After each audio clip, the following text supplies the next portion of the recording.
Yay! We're live, hopefully. Lee, you're muted on Discord, just for your reference. All right, okay. Hang on a sec. 1 second. So I can't hear a thing. There you go. Can you hear me now? Can you hear me now?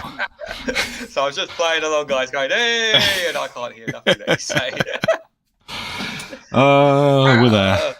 Whoa, it's a bit of a race to get it going, but we are here. Welcome, everyone, to the Snowflake Show, Season 3, Episode 14. I'm your co-host, Reganelite, alongside... I'm Lee Corn. Took a while for him to realise that his name is Lee Corn, but he got there in the end. And over the next hour, guys, we're going to give you the latest news and views and share some funny stories to boot as well. The Orb is here in our presence as well. All hail the Orb. And all hail Lee's shirt, the Sega Mega Drive, one of the greatest. Sega Mega Drive, yeah. The Sega Mega Drive, one of the greatest consoles of all time, guys.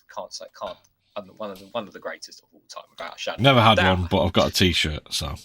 Oh well, there you go. There's your Christmas wish list. There you go. So, how you been, Lee? You're all right? Oh, like I said to you, I was very late to the show. I've been running around sorting stuff out for my dad. So, but yeah, okay.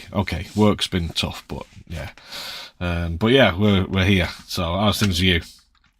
I'm not too bad. I've been coughing. I'm sure you guys have seen in my videos, guys. I've been having this cough, and I can't seem to get rid of it.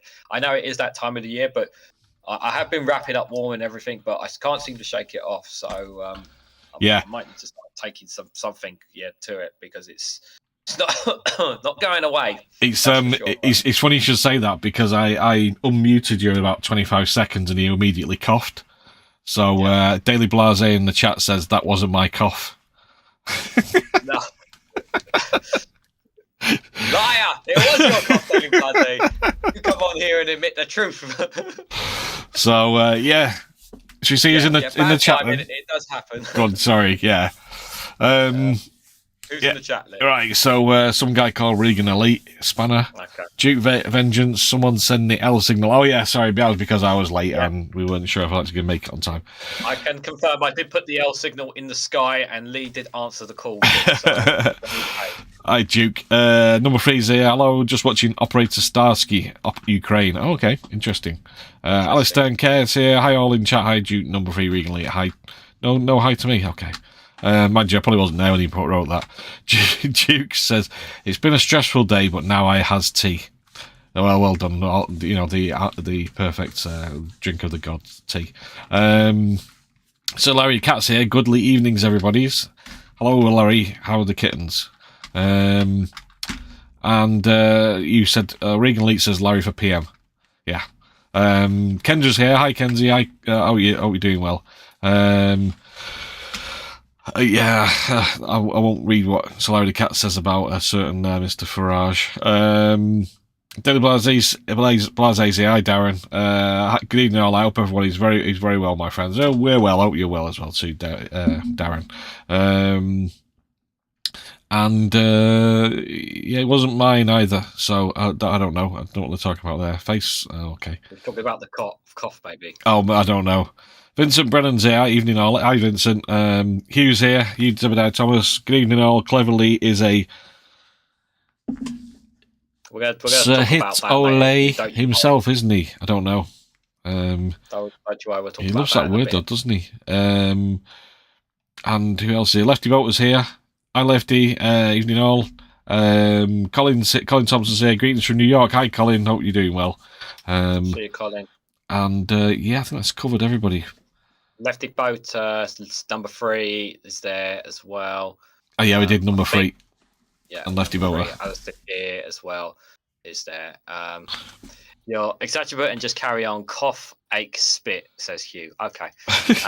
Alistair Keir says to me that you're echoing a wee bit. Am I echoing a wee bit? Who's echoing? Me or Regan or both of us? Apparently I am echoing a little bit. Oh, okay. I'm a bit. I'll move a bit closer to the mic. Maybe that might help. Let us know if the levels are okay. If I'm a bit too... I look a bit too loud, actually. Let me just turn mine down a little bit. I think I'm going over the top.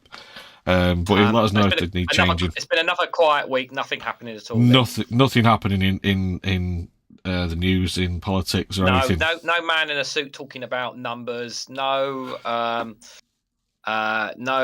scientific advisors telling us all that we were all doomed with this Conservative government during coronavirus. Yeah, nobody, none of them telling us how useless Boris Johnson was, or was no court. There was no court declaring that we could call certain Conservative MPs SCUMs or anything like that as well. But, none of that at all, guys. 91 Leeds is here. Good evening, Lee, Regan, and all. I 91 Leeds. Shall we progress then? Shall we start? Yes, let's dive straight into it. Let's go. If I knew where it was, I've moved it out of the way.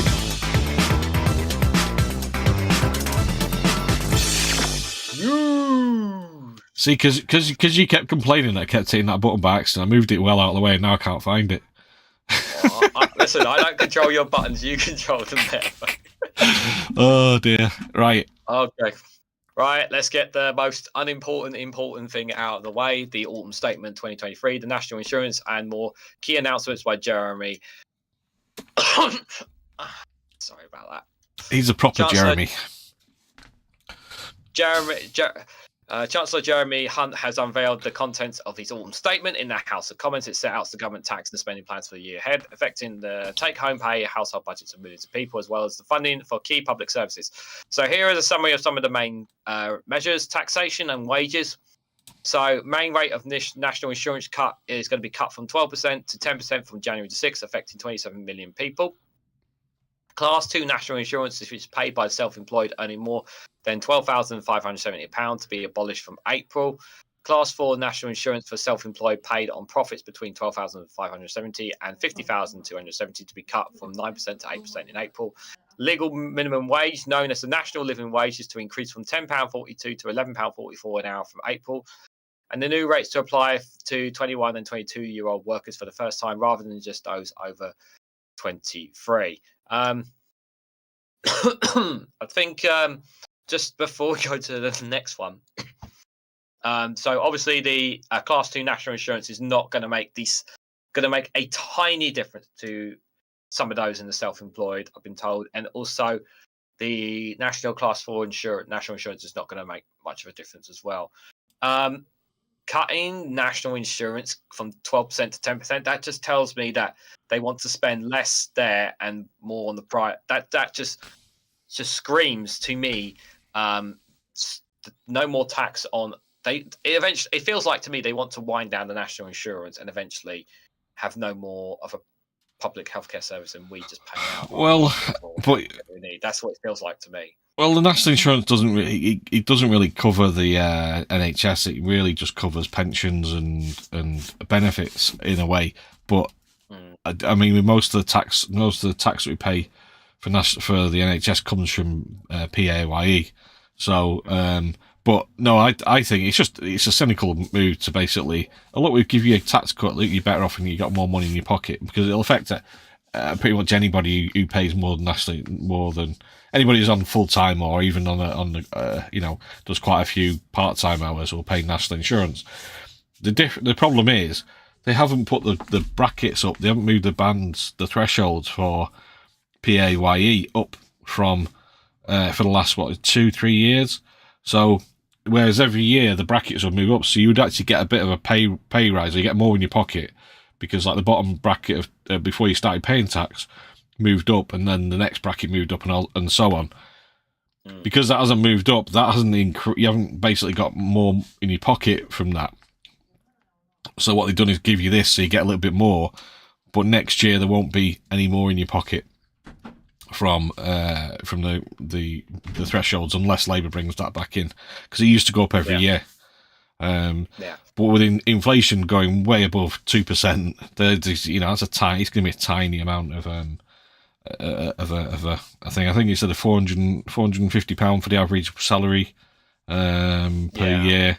So what's that like? That's like 45 quid or 40, 50, Yeah, 40, they 40 quid a month, basically. shout about it like it's a massive difference. It really isn't. I mean, I welcome the legal minimum wage, but again, it's not going to make the massive a difference. It's not addressing the main issue in the country. I mean, like workers welcome it, but it's not like it's going to make a difference to the cost of living. It really isn't. Like, no, it's a tiny amount. He won't eat, but it's not going to make much of a dent in your electricity bill. Put it that way.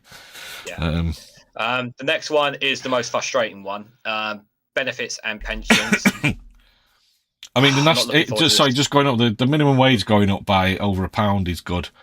It brings up this thing that I mention every time, and nobody else seems to pick up on it. Is that the issue is that if you're on a wage and your wage isn't going up or barely moves, and somebody's on the minimum wage, they're basically creeping quite quickly up to your wage, and a lot of people are going to find themselves at or just above minimum wage over the next few years, and that could cause quite a few problems, I think, in the workforce, because you'll be doing a job that you're being paid for quite a bit more than minimum wage, for example. Or some people who are on more than minimum wage, and then suddenly find that they're on minimum wage, and it means that the wages will keep going up because minimum wage keeps going up, but it's not. It doesn't. It's not a good thing. In the grand scheme of things, they need to be dealing with the cost of living crisis. But the next one is the most infuriating one out of everything: the benefits and pensions. So, universal credit and other working age benefits from England to Wales to be increased by 6.7% from April, in line with September's inflation rate. Local housing allowance rates, which determines level of housing benefits and universal credit people will receive to pay rent in Great Britain, and to be unfrozen with an increase to 30% of local rents from April. Work capacity assessments to be reformed to reflect availability of home working after COVID pandemic. Funding of 1.3 billion over the next 5 years to help people with health conditions find jobs. While a further 1.3 billion to help people who have been unemployed for over a year. Claimants in England and Wales deemed to be able to work who refuse to seek employment to lose access to their benefits like extras like free prescriptions. State pension payments to increase by 8.5% from April, in line with the average earnings, and consultations on whether savers get the right to pick the pension scheme their employer pays into, possibly allowing them to have one pension pot for life. Go on, Radley. I know you want to rant about the benefits. I'll let you. I know it's something that you're not happy with, so I'll let you rant about it. There is one thing that I spotted before. It's an effing outrage, because it's an effing outrage, just blatant outrage, because there are people in this who literally cannot work. And a great point that was put up is like, okay, you want them to work from home. Okay, are you going to pay for their broadband? Are you going to pay for their laptop or computer at home so that they're able to work from home? Like, because some people don't have that luxury. Some people don't have that. So are you gonna provide that for them to ensure that they can work? That's the first thing. What about those who literally cannot work in front of a computer? Because some of them have disabilities where if they stare in front of the computer for too long, they may have an effect on them personally from a disability that they may or may not have. There's so many factors in this. There are people there who literally cannot work because they are physically or mentally unable to. It is not a case that people don't. There is a minority of people who choose not to work. We know that, but the vast majority of people want to work, but they cannot because of the state that they are in, and this is nothing more than punishing people who are. This is just outright punishment on people who, for no reason whatsoever, they just want to try and shore up the workforce that they can't be bothered to bring in when we're crying out for workers, when there's literally people sitting in barges, sitting in asylum seekers, sitting in hotels, when we could easily bring them in to help make a difference to the work economy. But we don't want to do that. No, we want to punish our own people, because that's exactly what this is. This is absolutely inhumane. to say the least. I think one of the other things is, I mean, not just on that's people with disabled disabilities. There was a thing about people who literally have been employed for over a year, forcing them to over 18 months, forcing them to do work experience.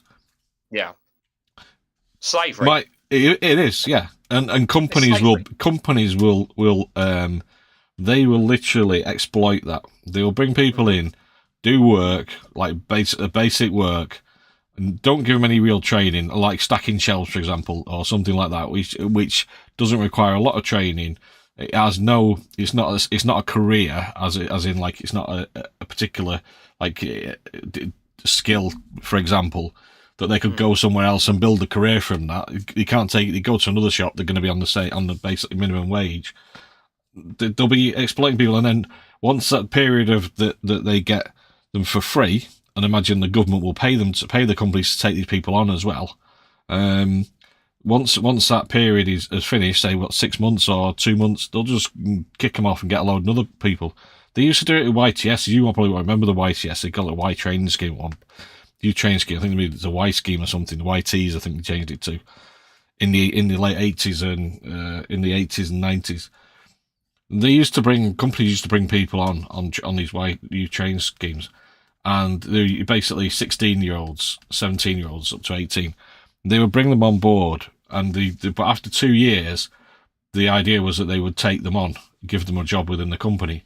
But what they used to do was, once it reached the point where they could be, just before they had to take them on, they would literally kick them off, get rid of them, and then bring a load more on, because they were cheap. They were basically paying them about the same as a dole. Labor. You got paid, I think, about £5 more than being on a dole, and yeah, it was cheap labour for them, because you just had them running around like assistants, or they'd train them up, they'd get them up to a decent level of skills, and then they just dump them. But yeah, there's loads of examples like that. But yeah, I mean, things like that just really annoy me. But yeah, the benefits. I mean, like, so if you're blind, you need like special equipment to work a computer. You can't just get a laptop and then there you go, off you go. It's not as simple as that. The other point that was made when I was listening to it on Labour Social, because Graham was covering it all. Someone made a comment about a great point. Is like, how are you going to encourage people to go into work when the benefits, when being on universal credit, you actually get more money than as opposed to getting a real-time job. It's supposed to be the opposite way around. So if someone who is able to work, and they're earning more money being on universal credit than he would do finding a basic minimum wage job. How are you going to encourage that person to go on to work? Yeah. So it needs to be fair. It needs to be it needs to be in such a way that that the incentive is there for those who choose not to work, but not by pushing them out the door like this is what they want to do. As the Conservative government want to do. But you see that all the time with people with universal credit, universal credit they call it now, don't they? If they work, they start cutting the wages. And I know people who basically, because you get paid every 4 weeks. If you get paid every 4 weeks, and some months you'll get, and the universal credit works off every month apparently. Every 4 weeks, these people, like twice a year, they end up with they get paid twice in the same month. So they might get paid at the beginning of the month, and then get paid again at the end of the month. But it's 4 weeks in between. Well, they'll stop you. You'll stop your universal credit for that month because you've gone over the threshold for the basic income. So things like that, but.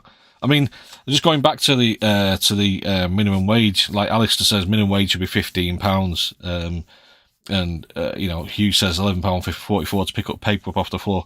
But I think the thing is, living wage increase will move lots of people in the bottom tax bracket, possibly, because that hasn't moved up with it. So there's that possibility as well. People who do enough hours who will end up in that.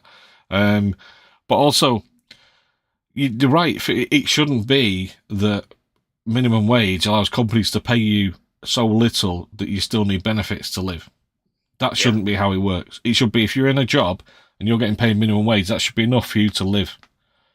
Yeah. You shouldn't have to get benefits. 100%, 100%. You should be able to pay all your bills. You should be able to. It should be enough. Realistically, it should be a case that even if you're single, you should be able to.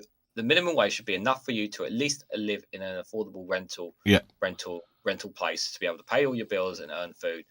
And I'm not talking about like being able to like. It's the most basics of needs you should be able to get at least.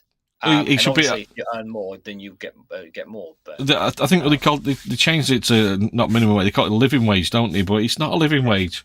A living wage is how much you need to live, whereas that isn't. How can you call it a living wage? You can't afford to pay. Rents have gone up so much, and bills, electricity, gas, all the rest of it, food, everything's gone up, and that just hasn't. He's risen quite. He's risen to what? 9%, I think, is the rate.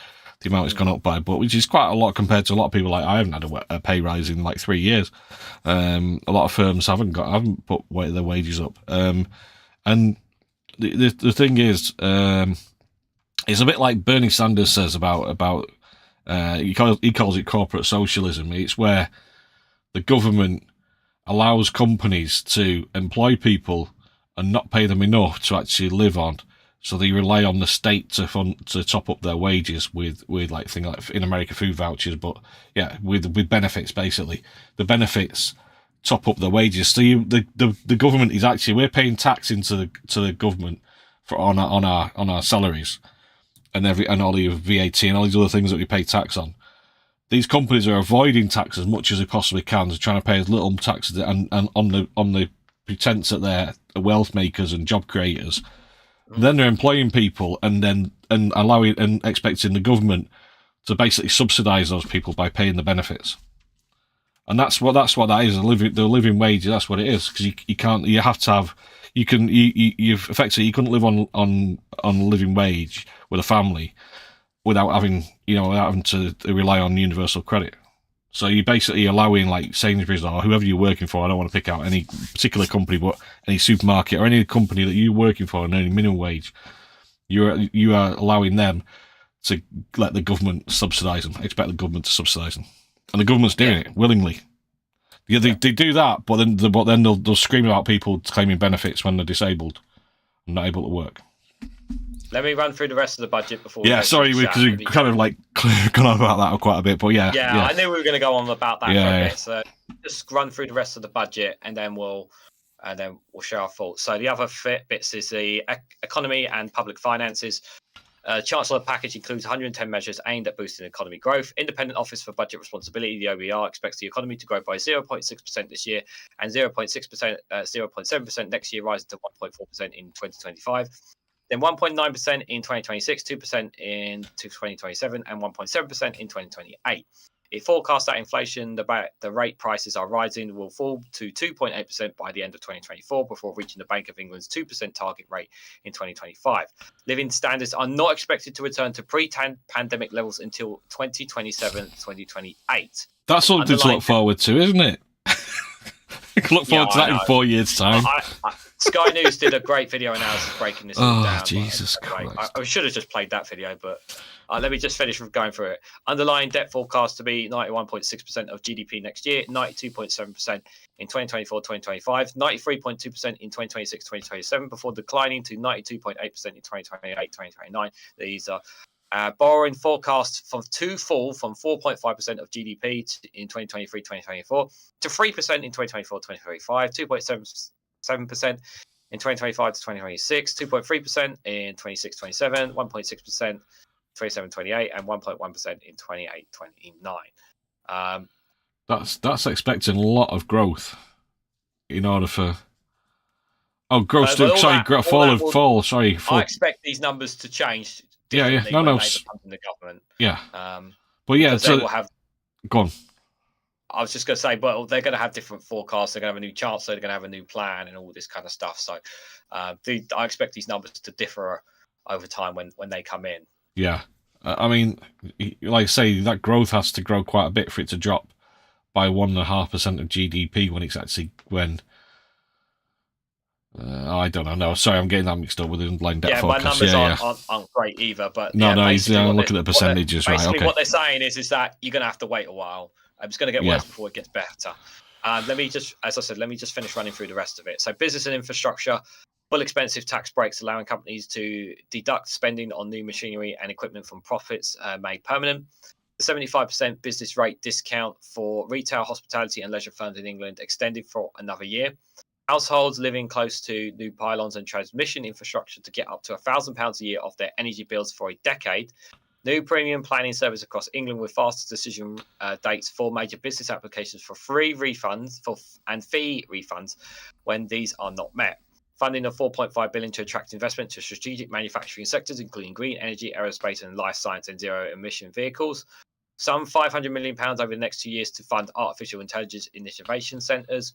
Financial incentives for investment zones and tax relief for free ports extended from 5 years to 10 years. New investments, green zones announced for West Midlands, East Midlands, Greater Manchester, as well as Wrexham and Flintshire.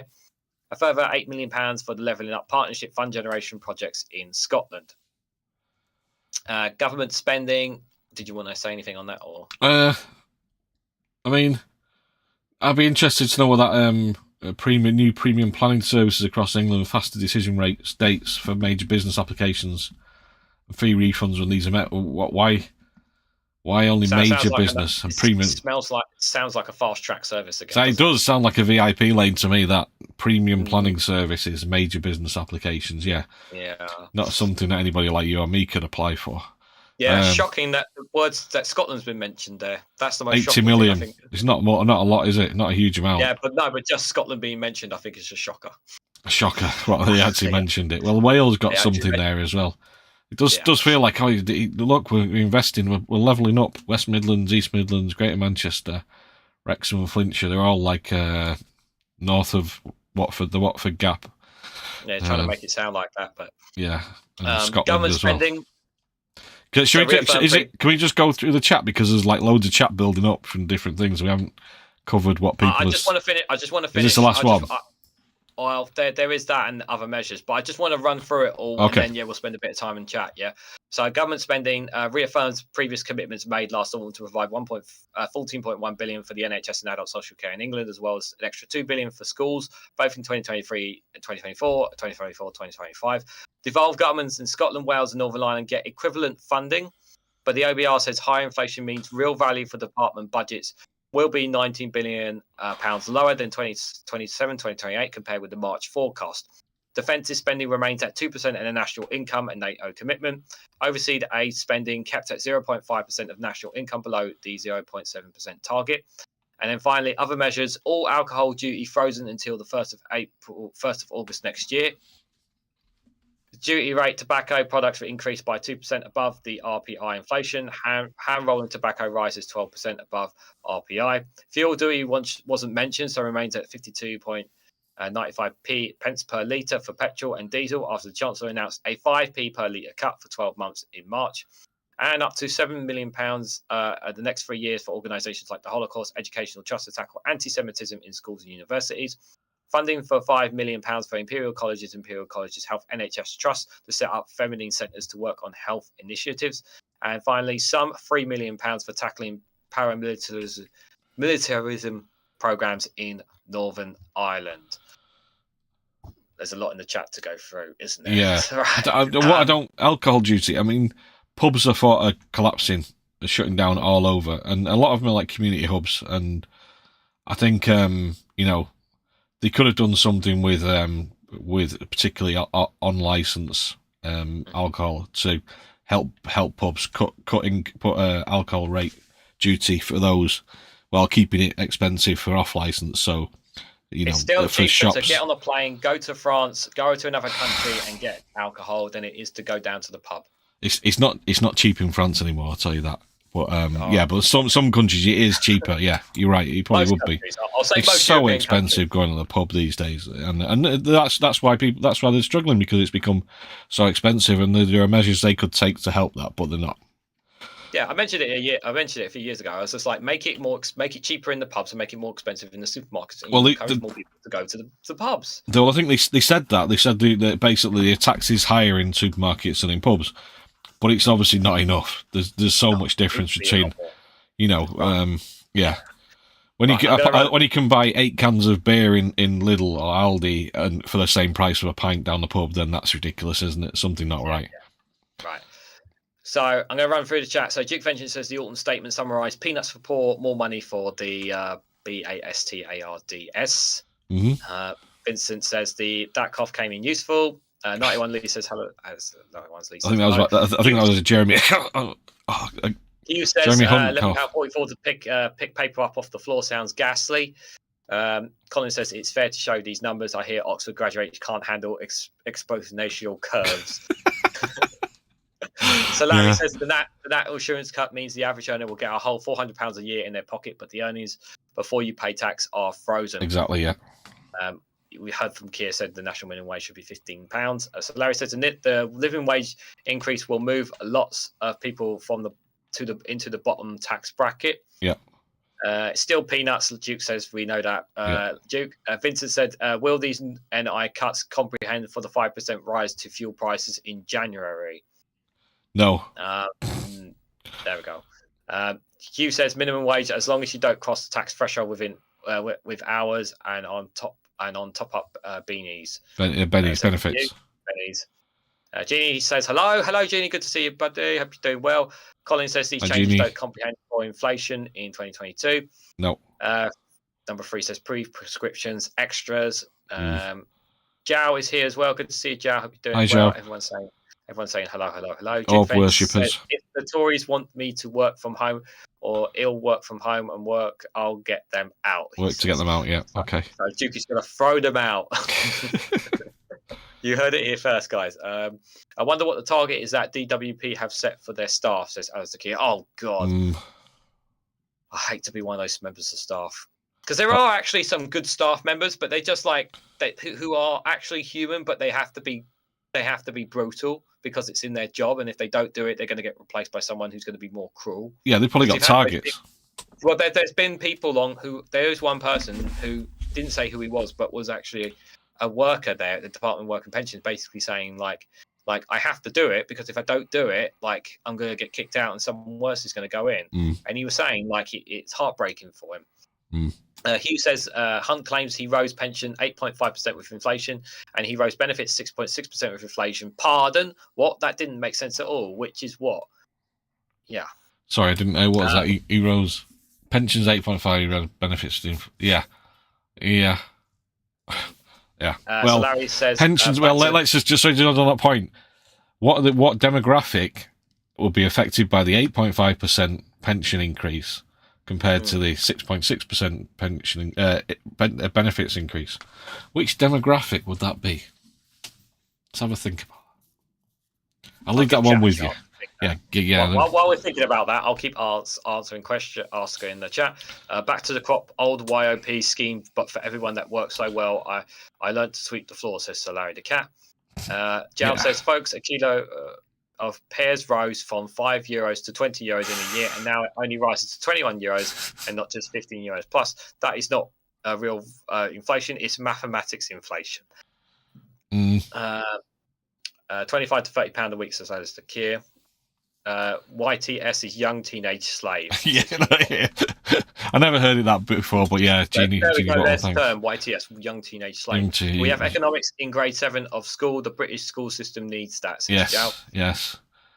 So Larry says that's BS. Nobody gets more money on universal credit if you are working. Then if you're working, says, no.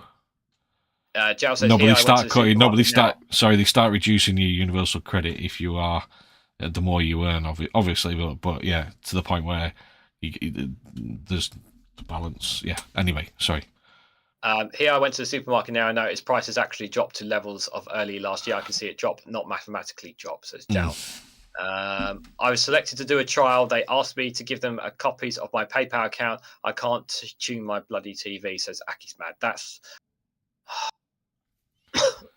I'm sorry, buddy. What do they want you to get? Why are they asking for your PayPal account? Just to create another one that they don't know about. Is there a trial for what? What were they trialing? Was it for the for working from home? Was it? I don't know. Duke says give them nothing. In Pakistan said too late. So Larry says, bang on, the greedy bosses need to pay a fair wage and not rely on having people's wages topped up by universal credit. Yes, exactly. Yeah, exactly.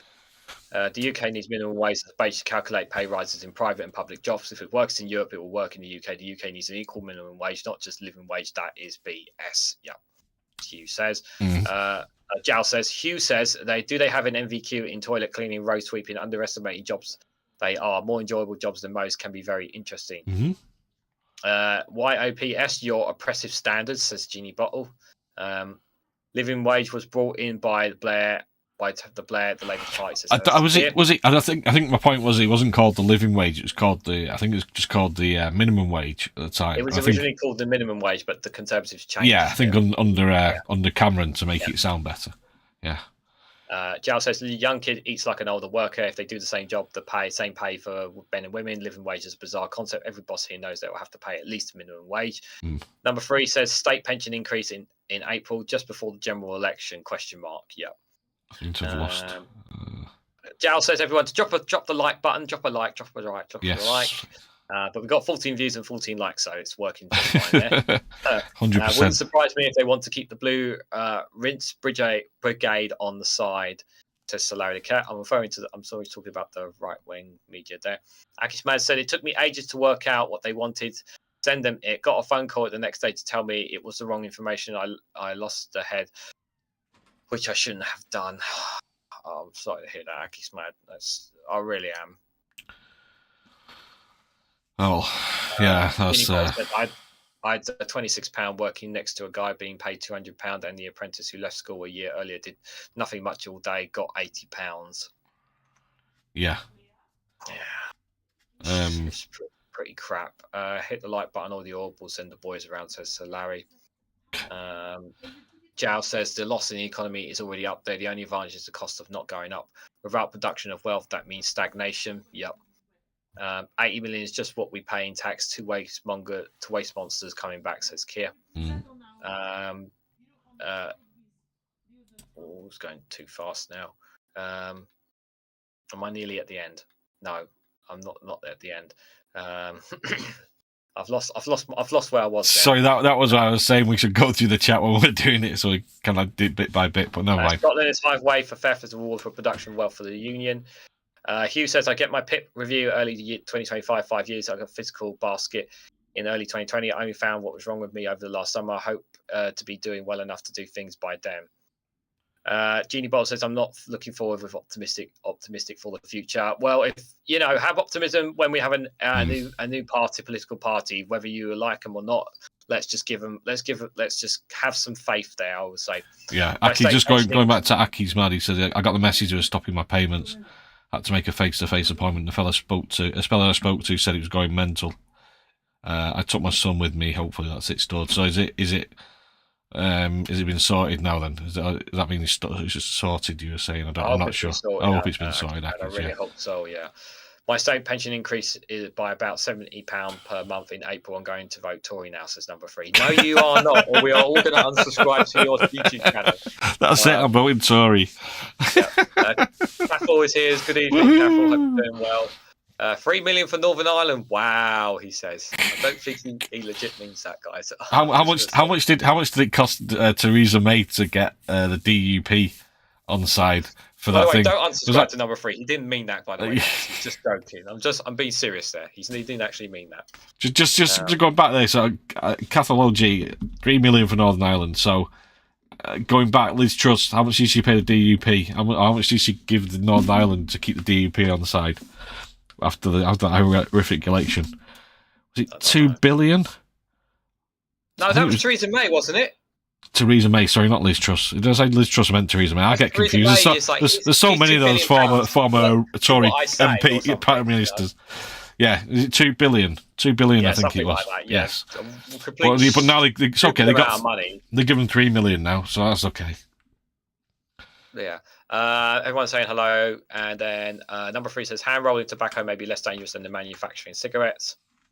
Duke Vengeance says, I will, don't tempt me. I have a computer and I'm not afraid to use it. Exclamation mark. Show Politics Joe on the same cleverly thing. It was posted earlier on. Says you, yeah, we're gonna look at that. We're gonna look, yeah. And I'm just wondering whether the economy would get a boost from the swear jar at PMQs. Super Cleverly Tan has nothing on our potty mouth. James, not so cleverly. Says Yeah, we'll look at that in a minute. Yeah, yeah, we will. She said it was to check people weren't committing fraud by hiding money. Were you hiding all your money in PayPal, Aki? Is that what it was? It's billions of pounds. It's in the couch. We can see it there. The stupid. You don't hide them in PayPal. You hide them in offshore accounts. Surely these Tories know that. Yeah, I know. So you need to set up an offshore bank account. Yeah, in the Cayman Islands, somewhere like that. Cayman Islands. Yeah. Just Google Cayman Islands and go from there. Offshore banking, Cayman Islands. You can do. You won't get unless you've got a hell of a lot of money. Then sorry, I keep dropping my phone banking noise. Apologies. I'm just going to scroll right down. Yeah, if I missed some of your comments, guys, I do apologise. Vape's not bases. Number 3 is starting up the Tory social channel now. Says so Larry the Cat. Tory social. In Flintstone cars, they think they're historical pictures. Says Jow. Yeah, nearly 2 billion. Says Alistair for DUP. Sorry, yeah. Okay. Right. Shall we hear from Flintstones cards? Yeah.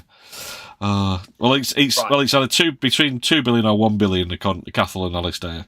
So one of the two somewhere. Was it not 1.75 billion? Says Alistair. Yeah, it's one of those numbers. It was a lot more than 3 million. Put it that way. I think we should hear from analysis from from Larry and Paul. We need to get some real analysis on the budget, guys. So here's the real analysis of it, guys. Breaking bulletin.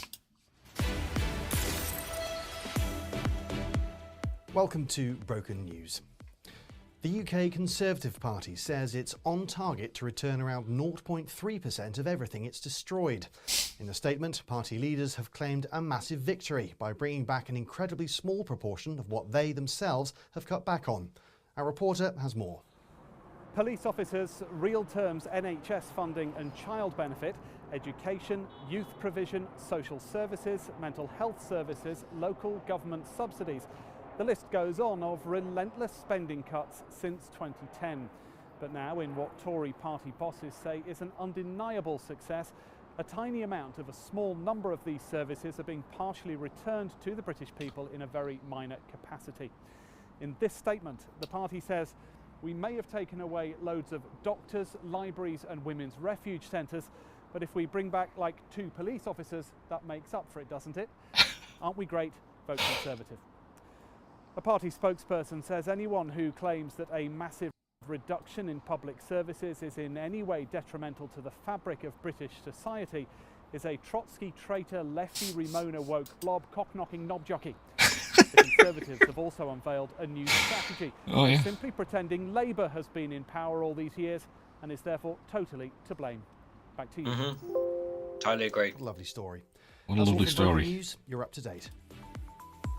Couldn't agree more. Apologise now, Labour.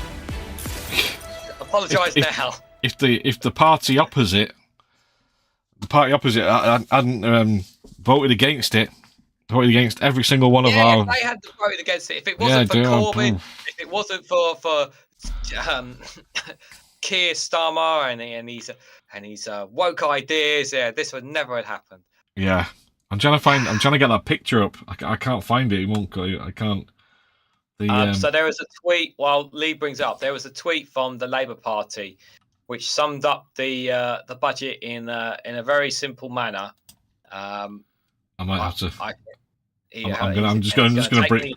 I'm going to get rid of you, and there we go. It's going to take me away just so you guys can, if you can see it. Here we go. I'm going to try. It's going to be very trying. So no. I'm going to say it for you guys.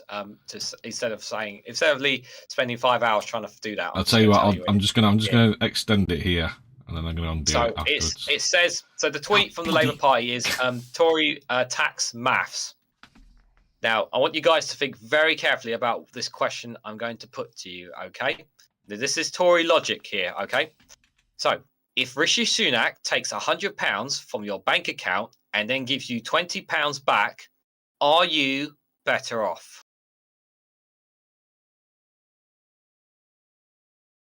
Okay, I'll say it again just for you guys in the chat to understand what I've just said, yeah, because this is Tory logic here. So if Rishi Sunak took £100 from your bank account and then gives you £20 back, are you better off? Let me know in the comments section down below, because that is the budget. Just hope you guys understood that. And Lee has muted himself now, so I can't hear what he's saying. I'm sorry. I've been talking to myself. God. So Larry the Cat says, stop messing things up over the last 13 years, Labour and over the last 13 years, Labour and that Corbyn bloke is to blame. Yes. I know, they keep having to break the Corbyn glass every single week at PMQs. It's becoming a nasty habit. Can we not just leave him in the glass now?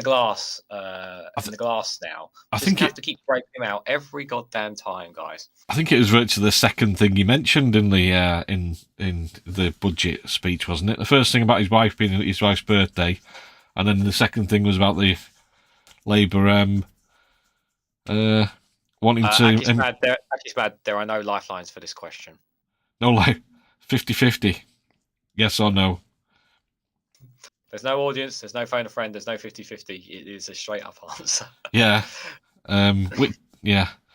It's like 40,000, I said to you before, 40,000 police and then bring back 20,000 police. It's more. We've got 20,000 more police. Send us your money and we'll return it, minus interest, says Jow. That's exactly it. Yeah. I watch Talks TV, so I'm better off. Yeah, okay. Right. Shall we go? Oh, God. Move on to something else then. Yeah, we've got 10. Well, we might go a bit over. It depends. Yeah. I won't cover this too much, but I haven't been covering this today because obviously the budget and PMQ. So, Jonathan Van-Tam's family's threatened with having their throats cut. The COVID inquiry hears. This is shocking. Should we watch the video? Because I think we should just watch the video. Actually, yeah. Because we're running a bit short, aren't we? So. Yeah, we are running a bit short on time, guys, so apologies. We would probably advert first. So let me begin by thanking the vast, vast, vast majority of the public who, when I meet them, are just supportive and grateful, and I deeply appreciate that.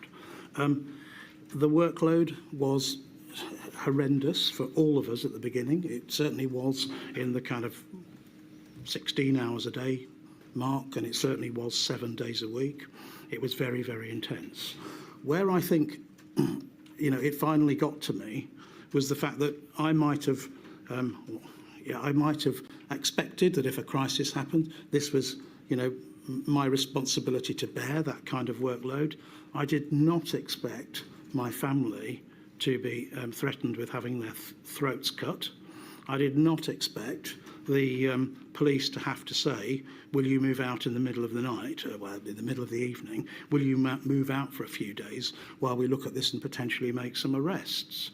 We didn't move out because of the cat, as it happened. We didn't want to leave the cat. But it was a very stressful time indeed. And, my family didn't sign up for that. And I only make this point because I'm so worried that if there's a future crisis, people will not want to sign up for these roles. Yeah. Wow. I know there was videos of was it Sir Chris Whitty being verbally abused in the street for wearing a mask, saying people should wear masks and things like that, and being called a liar and all sorts. Horrendous. Yeah. I think we'll. What did you? I mean, you haven't had a chance to read too much on the inquiry. What have you made so far of what you've heard this week? By the way, last couple of days, I haven't heard a lot. I saw Sir Patrick Vallance on there, and a few others have seen. I mean, like I say, do like comments in the chat and things like that. Is the Boris Johnson is not looking good out of this, is he? And I think that's just going to get worse. For inability to concentrate on what they're talking about, inability to understand, remember stuff that they've told him. Like I think he said that he gave him a graph. He was showing a graph, and then 6 hours later, he thought something completely different. Yeah, he thought it was a completely different graph, flip flopping about what to do. Inability to understand basic stuff, basically. Having almost like teaching a toddler by the sounds of it. And then, it wasn't good. And I think, what's his name? Matt Hancock is going to come out of it very bad as well. But he's also being thrown under the bus by quite a lot of people. But for lying, not being the way they put it was that he was more sort of over exuberant, I suppose is the word. I don't know, but basically saying that things were ahead or a different circumstance than they actually were, and then having to rewind because he, a few days later because he hadn't actually reached that point, or different things saying that things had happened when he actually hadn't. Just, I mean, you can tell by that whole thing we talked about last week about setting up a target for himself of 1 million. Was it 1 million tests a day or whatever it was? Yeah. And he was withholding tests from really urgent requirements in order just to keep so he could keep to his target that he'd set himself, which is ridiculous, just to make himself look good. It's not going to look good. I mean, what are your thoughts on it? Well, I've covered it extensively on my videos and live streams. So pretty everyone's had my opinions on it. To be fair, we'll leave the article just because of time, because we do want to cover. I do want to cover the James Cleverly and the other thing as well. So I'll just have a quick look in the chat. Number 3 says this is Murdoch's mess. Alistair Keir said it's shocking. DUP still mouthing off in Westminster, doing nothing at home. Yep. Couldn't understand how to read a graph, even having it explained to him, says Sir Larry the Cat. Threat should have been treated with extreme prejudice, lock up people, but they chose to leave these fire starters free because it benefited them, Boris and the Tories brackets. We all did graphs in primary school, didn't we? ? Yeah. Stop testing packs getting to Scotland, says Alistair Keir. I think was it going to care homes, or is it going to like a certain critical things? I can't remember, his nurses, doctors, or whatever, and he was like, he just wanted to keep them for the public or whatever, or for his own whatever the test that he was trying to achieve. Right. Let's move on to not so cleverly, James Cleverly. Yeah. So you guys may have heard this. Let's just play the clip. Let's see if we can get that. We'll skip the article. God, that's gone video really big. instead. Hang on a sec. Yeah, that'll do. I think that'll do. Point of order, Mr. Cunningham. Thank you very much, Madam Deputy Speaker. During Prime Minister's questions today, I asked the Prime Minister why 34% of children in my constituency lived in poverty. Before the Prime Minister answered, the Home Secretary chose to add in his pennyworth. Yes, I have contacted his office, advising him I plan to name him, but sadly, he's chosen not to be in the chamber. He was seen and heard to say, "Because it's a shithole."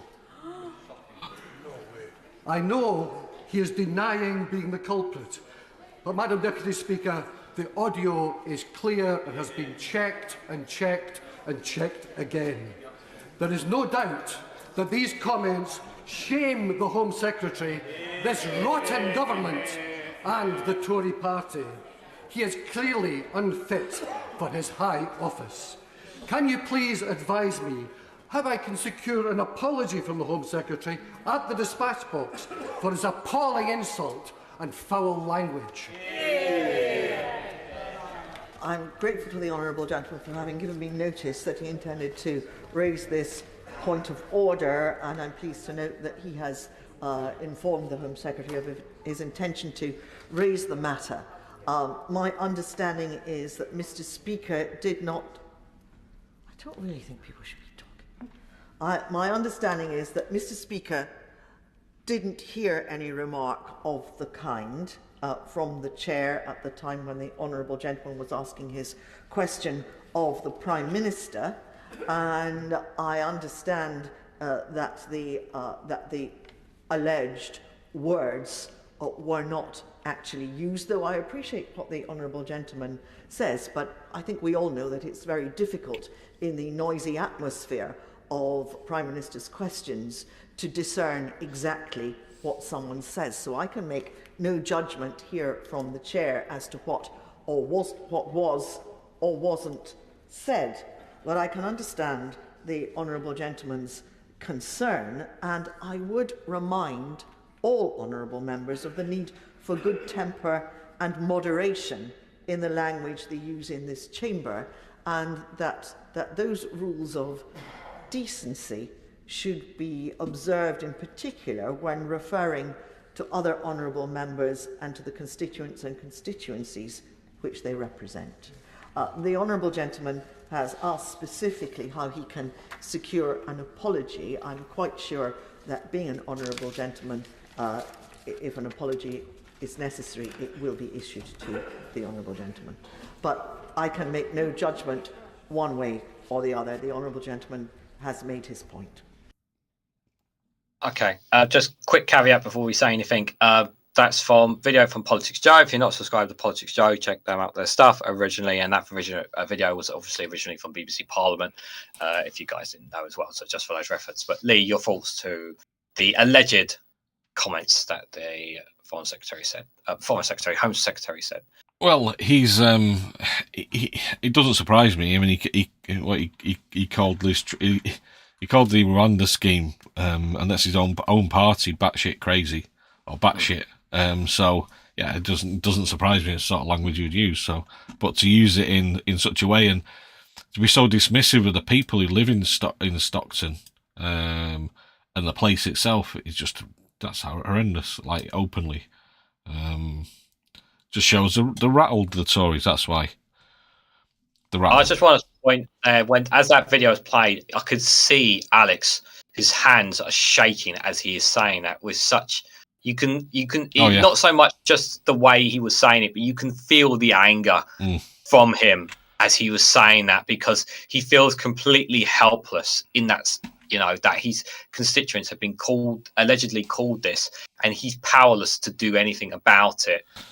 So I sympathise with him. I really do. He plays into Labour's hands as well in a way, because especially in that area and that constituency, because I don't know whether it was a red wall seat that turned Tory at the last election, but I can't. It's not going to go Tory this time, is it? Definitely. And they only need to put out a leaflet saying their Home Secretary thinks thinks Stockton is a shithole. Yeah. Will you still vote Conservative at the next election? it's a win for Labour, basically, especially in that constituency. So, but yeah, Alistair says he was livid and should be too. Yeah. Cleverly, he should get sacked, says Keir. Yeah, rightly so. Cleverly is such a dumb cloth. Was deaf as well as a tea maniac. I think that's the speaker, isn't it? Because he's obsessed with tea. Says bullcrap. They got the recording off it on open mic. Is this on this video here? Should I have a quick look at this? This is a Guardian one. Do you think? Did we check this before? I don't know. Should I have a look? Just see if it's the same. I don't know if it's going to play the actual clip of him saying it, but I don't. You can try. Have a look, see what's on it. If it's just the same thing, then looks like it's the same thing. During Prime Minister's questions today, yes, I asked the Prime Minister why 34% of children in my constituency. Yeah, I'll probably have a look for it, but okay. Yeah, what I mean is I'm making this excuse on the hoof is what Vincent is saying. Yeah, honourable bias right there, says number 3. But with all the filth that is transpired off the Tories, can anyone be surprised? Says Joe. Number 3 says there's a YouTube channel called Turd Towns. Nice. That's very, very helpful. Turd Towns. He was livid, and he should be. Yeah. Are we Scott Dog? Good to see you, buddy. Says cleverly describes Stockton as cleverly was just passing through. Yeah. Okay. Yes. Very good. Let's go from one insult SHIT Alaho of a Home Secretary to one that we can officially call a Tory SCUM, guys. Tory scum. Let's not beat about the bush. We're allowed to call it now officially. Oh, sorry, my apologies. So, guys, if you were, I think he's Tory scum. Our back live stream yesterday, it was confirmed that the courts ruled that you can call Iain Duncan Smith a Tory scum. Technically, I preferred him Go on, sorry. Go on. Technically you can't do it, but it was within reasonable in calling him Tory scum outside the Conservative Party conference. A High Court had ruled in a rejection attempt to overturn their acquittal. So there's a technicality in it, apparently, of some sort. But basically, guys, we can now call Iain Duncan Smith a Tory scum, which means they can stop harassing Angela Rayner over calling them Tory scum a while back as well, because now it means she's perfectly entitled to say that as well now. You remember her calling point as well. So it was how do we feel about this, Lee? Yeah, I'm happy. I did prefer Iain Duncan Smith when he had his little Hitler moustache, though. He just summed him up perfectly. You can felt tip marker it in there if you really want to. I can't do it with it on this, but yeah, he looked more. It suited him. Put it that way. But Tory scum. I'm happy with that. Yeah.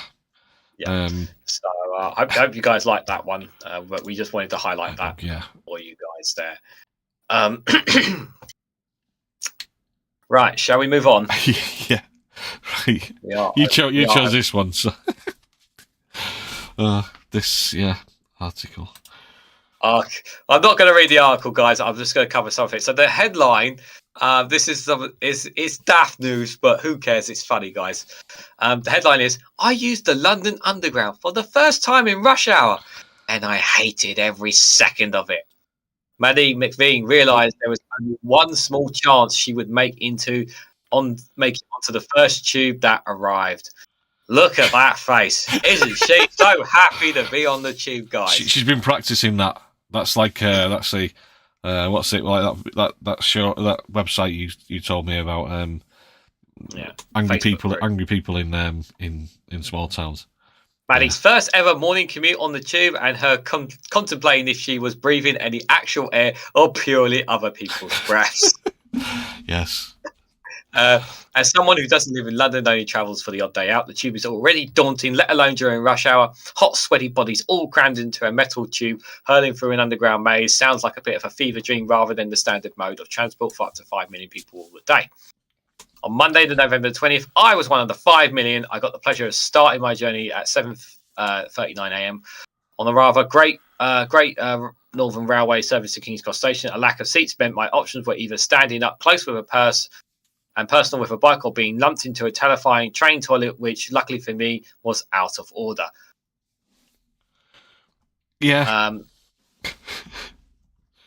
Let's just scroll down. There's another picture. There's another picture of her looking miserable. Yeah.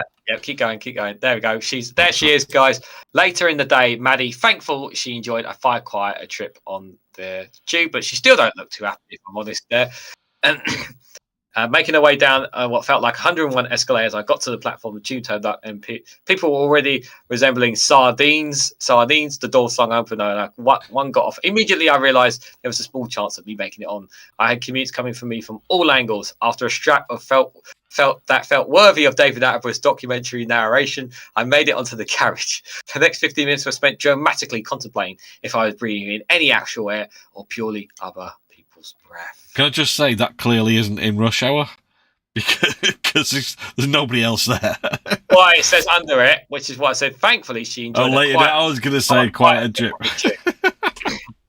There is one thing which kind of like highlight there is that the one godsend of the tube is that you have these adverts at the top, because it means that you don't break the golden rule of the tube, which is you don't talk to anybody and you don't look anybody in the eye. So that gives you something to look at, to read the especially if there's not enough space to get your phone out of your pocket or whatever, or read a newspaper, then just read the same advert over and over and over and over again. That just was look at my the last picture, scroll down at the bottom. Oh yeah, sorry. I'm not going to read the rest of the story, but there's one more picture of her there. Keep going. There it is. She's got the same look on that picture. Same look at her face, and then it says under the picture banner says, Maddie will think twice on whether to use the tube for future morning commutes when in London. Alice says that's not rush hour. Who took the pics? Yes, it must be somebody else with her. Yeah. Stuck but the thing inside is that you're not going to take. The thing is, you're not like, if you take pictures of hundreds of thousands of people, you're kind of like you don't have really consent yet for taking other people's pictures and all that kind of stuff. So it's a bit of a weird thing there. Yeah. But, you says the London Underground gives you crabs, never sit down. Joe says stuck inside a fart aluminium tube going full speed ahead beneath the ground. I'm not a mole. Yeah, the way she did that was described like in a tube hurtling down a maze. It's like underground maze. It's like, whoa, yeah, when you put it that way, it does sound a bit weird, doesn't it? Nobody looks happy on the tube. That's right. Number 3, nobody. they all have to be miserable. Zhao says, Alistair says Glasgow's one is even smaller carriages. Yeah, they're really small. You have to kind of duck to get in. I haven't been on it, but I've seen pictures of it. I've seen people getting on it.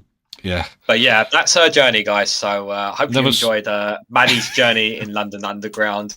God help us all. And, thank God she got out of it alive. But yeah, number 3 says, never smile at anyone, you will be arrested. That's true in London, yes. Yeah, especially if you're a man. If you smile at a woman or a man, you will be arrested for absolutely no reason whatsoever. I think there was a great MASH. What was it, the MASH report video where the guy was like arrested for saying morning to somebody and being happy in London. And he promised, it was a northerner, he promised to go back to up north because he didn't want to cause any more trouble. There's actually certain train or tube drivers that actually on the speakers saying like good morning and say really nice things on the rush hour stuff. That actually makes people chuckle and smile. Yeah. Which is, there are some good drivers that do that kind of stuff, which is really nice. So that's the only thing they will ever make you smile on the tube. Apart from me, when I tripped as I was running on with 2 suitcases and I clipped my foot on the edge of the train, the door, trying to get rush on, and I just went like that, flat out with like 2 cases, one in either hand, like flat on the floor like that. I did hear one guy giggle and then try and stifle the giggle. So luckily it wasn't a full train, but yeah. Right. Shall we have a look at? I'm just making sure I've covered everything. Yeah. Shall we have a look at the good news story? Yes, you said you haven't seen this one because you'll love it because it's one of my favourite subjects. Oh, okay. It's Stockport County. Oh, okay. Stockport fans helped save Nuneaton from going under with incredible gesture. So just to give you a bit of background, in 2019, Stockport played the final game of the season in which they just needed a draw to win. To win the league and get promoted out in National League North, 6th tier of the football, English football, and the chairman of Nuneaton basically said, "Come down, have a party." They were struggling financially; they were being relegated, and they said, "We'll basically give you all the ground, apart from we'll put the home fans in the away end, so the Stockport can have the rest of the ground, like 3,500 fans. We'll have barbecues, we'll have beer and everything. We'll have a party you can celebrate after if you win, you get promoted and all the rest of it." And he did, and we got promoted, and they celebrate. All the fans are on the pitch. It was absolutely mental, and they're really grateful for Nuneaton for doing that because they didn't have to do it. They had nothing to gain from it apart from they made lots of money and it helped them financially at the time, Nuneaton, to keep going. So then this is the article from this is from the week before last. Stockport County fans helped save Nuneaton Borough from going under with incredible gesture which sees the club able to continue playing. Nuneaton thought their weekend game against Alvechurch would be the club's last having been served an eviction notice over rent arrears. However, Stockport fans raised over £2,000 by buying tickets online for the match even though they wouldn't be attending. The amazing effort of supporters meant it could cover costs to play the next 2 away games. I'll be brutally honest, I was crying when I spoke to the fans on Saturday, Jimmy Ganelli said at BBC Commentary, because it means so much to me, our family and the people of Nuneaton. Nuneaton are currently trying to find a solution with landlord Arden Tigress. Were locked out of its Liberty Way Stadium for around 3 weeks. They fell behind in rent payments since 2019 and things got worse than during COVID. Yet before it was locked out, it had been on course to pay its debts by next month. They've lost around £60,000 in revenue from home matches and other events since being locked out, club bosses said. As well as Stockport fans, the club has also been taken to thank Southern League side Stratford Town for letting them ground share Saturday's home fixture against Alvechurch, in which Nuneaton won 3-2. So basically, one of the fans at Nuneaton got onto Facebook and Twitter and to Stockport County fan forums and said, this is a situation. You know, we're basically, we might not have a club after next week if we don't raise it. I'm just like asking if you can help out. And loads of Stockport fans basically went out and bought tickets for the match. No intention of going, just purely to give them money for the game. And like I say, it's kept them going and hoping they can save the club now. So, so good. It's great, man. I just wish, like, you know what? I just generally wish like a Premier League football player would see this and just give them like a month's wages or something, and just be like, there, you know, just like that. Yeah, it's one of these things that, you know, the clubs, you know, if the amount of money the Premier League's got, they could easily just help to sort this out. And Premier League footballer only needs to give 1 month's wages, and bang, that club is saved. All the clubs. I mean, at the end of the day, the club wants to make. The club has. It's got a fine club that was financially stable. It got hit by the COVID pandemic, and so it ended up with rent arrears. And basically, they were like you said, they were about less than a month away from paying off all the rent arrears, and the owner of the ground just doesn't want them to pay it off because he wants them to go bust so he can sell the ground. It's basically that seems to be that apparently seems to be the reason for it. So, but it's so like I said, lost £60,000 in revenue. So just having that extra money has helped them they got in the FA Cup. They got some money from that from away game. And they've got enough for a couple of weeks, keep going for a few weeks, and hopefully they can get the legal issues sorted out with the owner and start making some money again. But yeah, Daily Blase said, "Can Stockport do something to help Bradford Lee? We need all the help that we can get." I think your problems are a bit more of a problem than Stockport fans could help. I don't think £2,000 would help Bradford, mate. Yeah. I love, but from a positive point of view, like, I'm really happy that Stockport fans have done this, and other football clubs have helped keep the club going. Yeah. But I just think that like, I don't like to bring it down, but it just infuriates me that it takes one football Premier League player who can literally save that club by just giving up 1 month's wages. It does infuriate me on that part. But it just goes to show that non-league clubs who are struggling try to look out for each other, try to look out for lower teams, and fans trying to look out for other fans, all that kind of stuff. It's great stuff, and let's just hope they keep going, just like any other club down there who are struggling right now financially. So yeah, thank you, Lee. That was a good story. Yeah. Right. So. Was there anything else you wanted to cover? Do you want to? We not have a Stone article of the week. Oh, sorry. Yeah, Adrian. Hang on. Yes, of course. Yeah. We had that, and then we'll do the outro. Okay. You do have it, don't you? So you're going to upset a lot of people if you don't have one. Right. Let me see. Adrian Charles's interesting article of the week.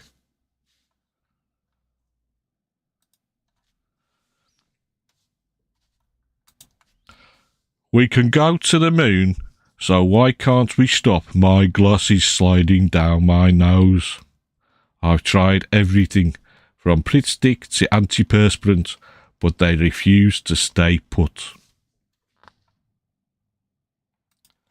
That was Adrian Charles's interesting article of the week. Thank you, Adrian. That was a classic one. That was more than a year old. Classic Adrian. Can we give a big round of applause for Adrian Charles' interesting article of the week? I hope you guys enjoyed that. Thank you, Lee. Thank you, Lee, for the fascinating narrative, as always with it. No, that was Adrian himself, so... Oh, my apologies. Yeah, he was from his podcast. Well, let me know when he's coming on to the show, because I would like him to actually come on physically. I'll see if we can get hold of him, yeah.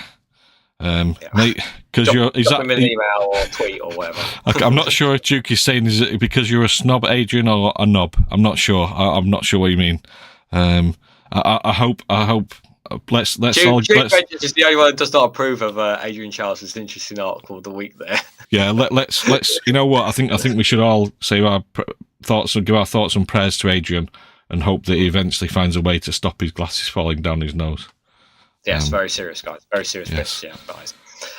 So, guys, we got one more video for you just before we head out. We've gone a bit over time, but because we were... Oh, go on. Daily Blase says, is that girl in the tube related to Adrian Chiles? I'm sorry, that tickled me, that. Wait, what? Are you serious? Like, I'm probably bring up the... Is it because of the facial expressions? Is that where you look? She just looks so...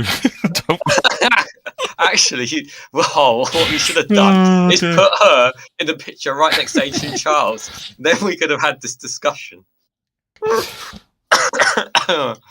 Possible. Oh, there we go. So there she is. Twice right? on whether to use the tube for future morning commutes when in London.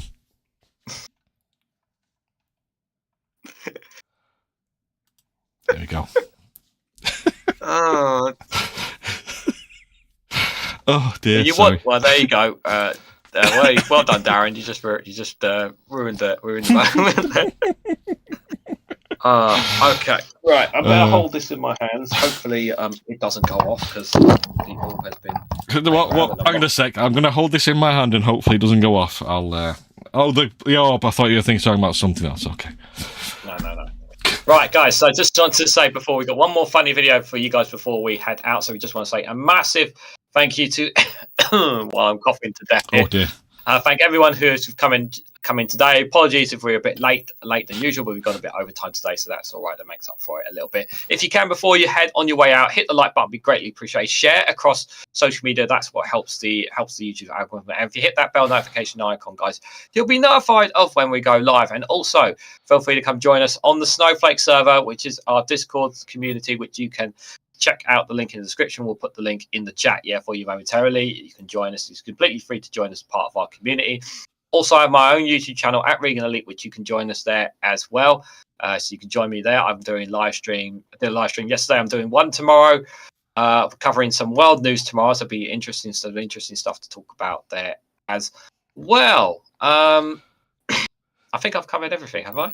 Yeah, I think so. Yeah. Yeah. Just going back to the chat, so We Scott's Dog says blue tack would stop it, yeah. So Larry the Cat says she was listening to our Adrian reading a book. Joe says she is like that because Adrian is the one taking the pictures. Oh dear. Hugh says Adrian Child's face can make paint dry in 5 minutes. My work is done, says Daily Blood. So Larry the Cat says that's what Carrie said to Spaffer. I'm holding this in my hand. I hope it doesn't go off. And I think on that note, I think it's time that we say goodnight. Yeah, I think say goodnight. All hail the orb, guys. Thanks so much for coming. Is it working? Along. It's not really doing much. I'm not saying what it looks like in the middle. Guys, but... I'm having a trouble with the wire at the moment. Oh, but no. I can make it work. No, don't worry, I can make it work. So it's okay. You can see from my nose that it's still running. Thoughts and prayers for the orb. So don't worry, it's not gone just yet. But if it's not the orb itself, it's the power. Oh, okay. Here. All right, okay. So if I continue to have this issue, I'll get a new one. So a new plug for it, guys. So just But yeah, we've got one more video, guys. So thanks so much for watching. Hope you enjoyed this. Some nutter from Portsmouth wants to talk to us, so we'll speak to him, and then we'll catch you guys hopefully next week. Okay, right. Take it easy, guys. Have a good one, and we'll catch you later. Colin from Portsmouth is on the line. Hello, Colin. How you doing? Say Merry Christmas anymore, Anthony. It's disgusting. Merry Christmas. Absolutely disgusting. You said this last year, Colin, and the year before even that. Even more true this year. Not that the police will even arrest you for it because they've gone all woke and against the silent majority. And by silent, I mean loud. And by majority, I mean the 172,000 members of the Conservative Party. You said last year that Christmas adverts were all foreign. Is it the same this year, Colin, with all the ones you've watched? It's worse. I don't want people having different Christmas experiences, but I don't want it forced down my throat. With technology advancing, how long is it going to be until I turn on an advert for Sainsbury's and a mixed-race couple climbs through my television screen into my living room and forces me to watch their trans sister urinate in my bathroom? Yeah. That one, Rishi Sunak, met Elon Musk. What are they planning? It's the blob, Colin. It's the blob. They've infiltrated the UK with the woke Christmas mind virus. We know all the good people are on our side. Lee Anderson feeding the poor with 30 pence coins, just like Jesus did. Boris Johnson sitting women on his lap like Father Christmas. Nadine reading us all a fantasy story from her new book. And sweet Liz Truss reminding us of the decent British values of putting a stocking under the chimney. Chimneys we used to own before the mortgage rates went up and we couldn't afford our houses anymore. Right, These are the traditions you will destroy by voting Labour. This is the last Christmas under a Tory government. If that doesn't put the fear of God up you, I don't know what will. Anyway, mate, thanks for having me on. Love to the family. Love to the family, Colin. Love to the family. Merry Christmas. I can't even sing carols without thinking of Vorderman. She's poisoned my mind. If you have not played their bras yet, Absolute wank.